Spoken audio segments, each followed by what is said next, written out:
Superfast बातम्या आपल्या मोबाईलवर पाहण्यासाठी SP न्यूजला सबस्क्राइब करा आणि बेल आयकॉनवर क्लिक करून नोटिफिकेशन्स मिळवा।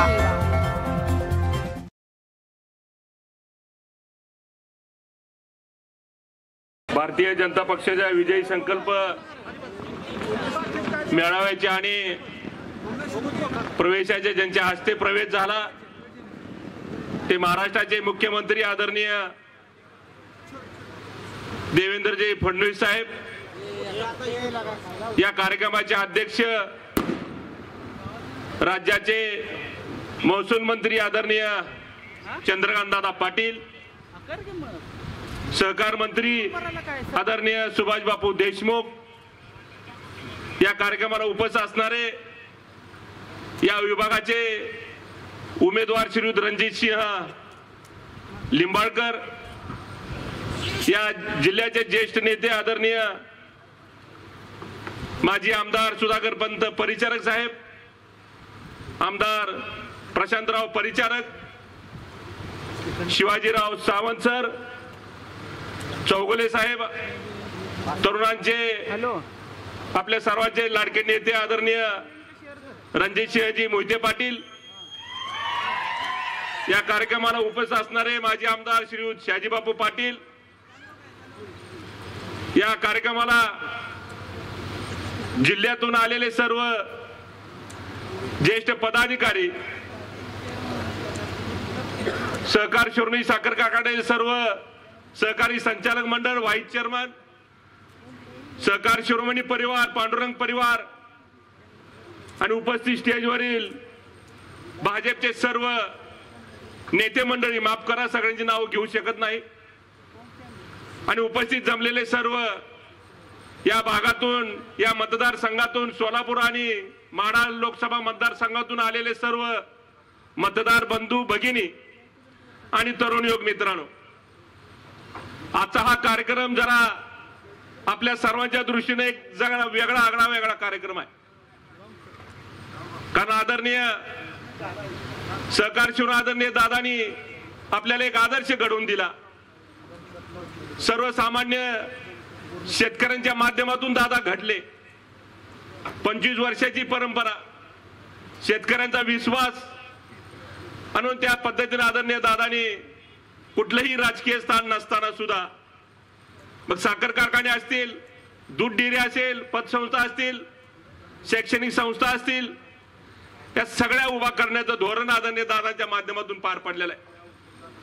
आणि म्हणून तुमच्या सर्वांच्या आशीर्वादानं ते सांभाळायची जबाबदारी आपण सर्वांनी मिळून पार पाडलेली आहे। आणि म्हणून जास्त वेळ न बोलता गेल्या 4-4.5 वर्षात आपण बघितलं, आज आपण प्रवेश करतोय भाजप भारतीय जनता पक्षात अधिकृत आज मुख्यमंत्र्यांच्या हस्ते प्रवेश आपला झालेला आहे। आणि म्हणून प्रवेश होत असताना आदरणीय साहेबांना भेटल्यानंतर श्रीकांतजी भारती साहेब, सहकार मंत्री सुभाष बापू यांच्या माध्यमातून भेट घडवून दिली, आणि त्यांच्या समोर हा सगळा पाडा आपण ज्या निमित्तानं वाचला। दादांनी सर्वसामान्य शेतकऱ्यांची नाळ जोपासण्याचं काम आदरणीय दादांच्या माध्यमातून पार पडलेलं आहे। कुठलेही साहेब राजकारणात आमच्याकडे स्थान नाही। 25 वर्ष झालं आम्ही केवळ लोकांच्या विश्वासावर आम्ही हे सगळं टिकून ठेवलेलं आहे, आणि 4-4.5 वर्षापासून आपला कारभार बघतोय एक अतिशय चांगल्या पद्धतीनं। आणि एक मोठी सत्ता हाताळायचं म्हणलं तर कुणाकडे बघितलं जातं, तर आदरणीय महाराष्ट्राच्या मुख्यमंत्र्यांकडे बघितलं जातं। आणि आपण आतापर्यंत बरेच बघितलं, मग काँग्रेस असेल, राष्ट्रवादी असेल, गटातटाचं राजकारण भरपूर तिथं चालतं, आणि म्हणून आमच्या सारख्याची कामं काय होईनात, आणि अशा माध्यमातून आम्हाला अतिशय संघर्ष करावा लागला। आणि म्हणून साहेबांचा ज्या टायमाला निरोप आला, आपण सर्वांनी आम्ही मीटिंग घेतली, आणि साहेबांनी सांगितलं की तुम्ही शेतकऱ्यांच्या माध्यमातून शेतकऱ्याच्या पाठीवर, शेतकऱ्याच्या सहकार्याने तुमचा परिवार चालतोय, तुमच्या शेतकऱ्याच्या सगळ्या अडचणी दूर करण्याची जबाबदारी आदरणीय साहेबांच्या माध्यमातून त्यावेळी शब्द घेतला। आणि म्हणून हा प्रवेश मी म्हणलं साहेबांना की काही बऱ्याच आदरणीय रणजित दादांचा प्रवेश मुंबईला झाला, मी साहेबांना म्हणलं साहेब माझा प्रवेश आपला सोलापूर जिल्ह्यात पंढरपूर तालुक्यात झाला पाहिजे, आणि शेतकऱ्यांच्या साक्षीने प्रवेश झाला पाहिजे। मी एकटा प्रवेश करणार नाही, तर पुढे बसलेली सगळी जनता आज आपल्या माध्यमातून प्रवेश झालेला आहे। आणि म्हणून त्या माध्यमातून आज शेतकऱ्यांच्या अडचणी सुद्धा भयानक आमच्या समोर आहेत साहेब. कारण ह्या भागातला पाण्याचा प्रश्न असेल, NRBCच्या पाण्याचं तर कायमस्वरूपी आम्हाला वंचित ठेवताय. हक्काचं पाणी ब्रिटिश काळापासून आम्हाला मिळतं आणि ते पाणी मिळत असताना अधिकाऱ्यांच्या बेजबाबदारीपणामुळे आम्हाला या भागातल्या जवळ 20-25 गावांना बहिष्कार मतदानावर टाकला. ज्या दिवशी आपली मिटिंग झाली त्या दिवशी मी इथं आलो, सगळा रस्ता रोको आम्ही 5 तास केला तरी अधिकारी इथपर्यंत यायला तयार नाही. आणि मग आम्ही काल मागच्या 2 दिवसापूर्वी साहेबांना फोन केला आणि आज तुम्ही यायचं म्हणल्यानंतर आज पाणी सोडण्याची जबाबदारी त्या अधिकाऱ्यांनी पार पाडलेली आहे. आणि म्हणून मला सांगायचं आमचं मागणं चुकीचं नाही, अतिरिक्त कुठलंही मागत नाही, पण जे जुन्या काळापासून आलंय तेच त्या पद्धतीनं पाणी आम्हाला मग NRBCचं पाणी आम्हाला मिळालं पाहिजे. या भागातला 3Dचा प्रश्न आहे, तिसंगी तलावात पाणी सोडायचा प्रश्न आहे, एका बाजूला उजनीच्या पाण्याचा प्रश्न भरपूर आपल्याला भेडसावतो. आदरणीय सुभाष बापूंकडे प्रत्येक वेळेस आपण पाठपुरावा करतो, पालकमंत्र्यांकडे पाठपुरावा करतो आणि म्हणून काही लोकांनी नदीला पाणीच सोडायचं नाही असाही पवित्रा मागच्या वर्षी घेतला आणि आम्ही सगळेजण रस्त्यावर उतरलो आणि तो पवित्रा हाणून पाडला आणि नदीला मात्र पाणी साहेब कायमस्वरूपी सुटलं पाहिजे ही भूमिका आदरणीय बापूंपाशी मांडली, पालकमंत्र्यांपाशी मांडली आणि ती दुरुस्त करून कायमस्वरूपी पाणी सुद्धा सोडायची जबाबदारी त्या निमित्तानं पार पडलेली. आणि म्हणून या भागातला सोलापूर जिल्ह्यातला पंढरपूर तालुका हा 90-95% बागायत क्षेत्र आहे. जवळजवळ उजनी आणि NRBCचं पाण्या जर साहेब नियोजन व्यवस्थित झालं तर आमचा शेतकरी इथला कुठलाही एक सर्वसामान्य शेतकऱ्यांना अन्याय होणार नाही. पण आपण थोडं लक्ष चांगल्या पद्धतीने घालणं इथनं पुढे गरजेचं राहणार आहे. आज सोलापूर जिल्ह्यात सगळ्यात जास्त कारखानदारी बघितली जाते, सगळ्यात जास्त क्रशिंग सोलापूर जिल्ह्यात होते, सगळ्यात जास्त महसूल सुद्धा सोलापूर जिल्ह्यातनं आपण महसूल सुद्धा केंद्र सरकारला आणि राज्य सरकारला त्या पद्धतीने देतो. जवळजवळ 6-6.5 हजार कोटीचा टर्नओव्हर नुसत्या साखरच्या व्यवसायावर आहे आणि त्यातून जवळजवळ 800-850 कोटीचा टर्नओव्हर केंद्र आणि राज्य सरकारला आम्ही महसूलच्या माध्यमातून गोळा करून देण्याची जबाबदारी आम्ही त्या निमित्तानं पार पाडतोय. म्हणून एका बाजूला कारखानदारी वाढलेली आहे. म्हणून साहेबांना विनंती करणार आहे मी की आम्हाला उजनीच्या पाण्याचा हमखास आम्हाला त्या पद्धतीने नियोजन चांगलं झालं पाहिजे.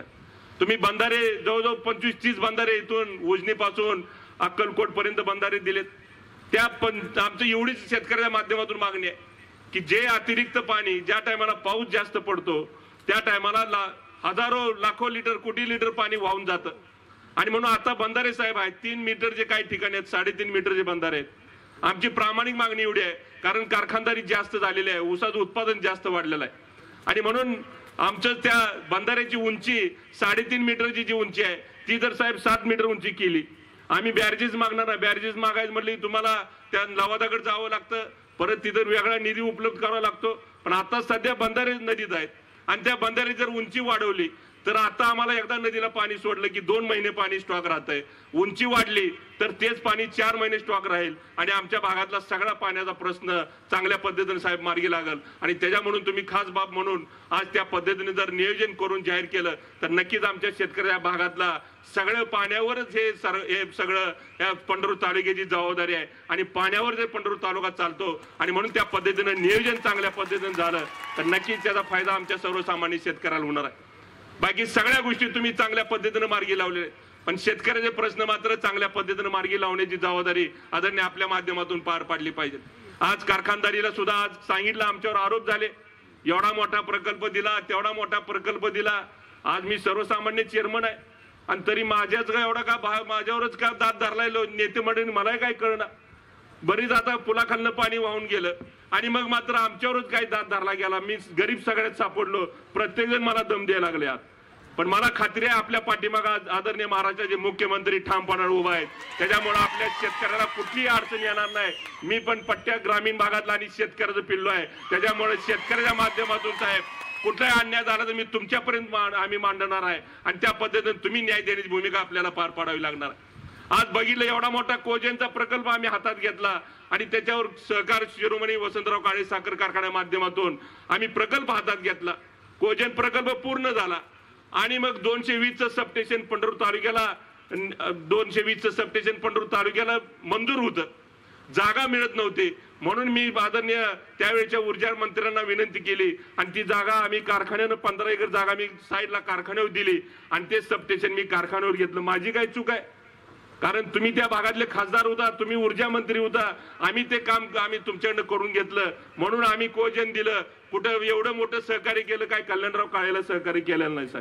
जे सहकार्य केलं त्या भागातल्या शेतकऱ्यांना सहकार्य झालं. आज 220चा एवढं सबस्टेशन लोड होता, त्या सबस्टेशनमुळे भागातला निम्मा लोड म्हणजे बऱ्यापैकी लोड कमी झाला आणि म्हणून शेतकऱ्यांना चांगल्या पद्धतीने लाईट मिळायला लागली.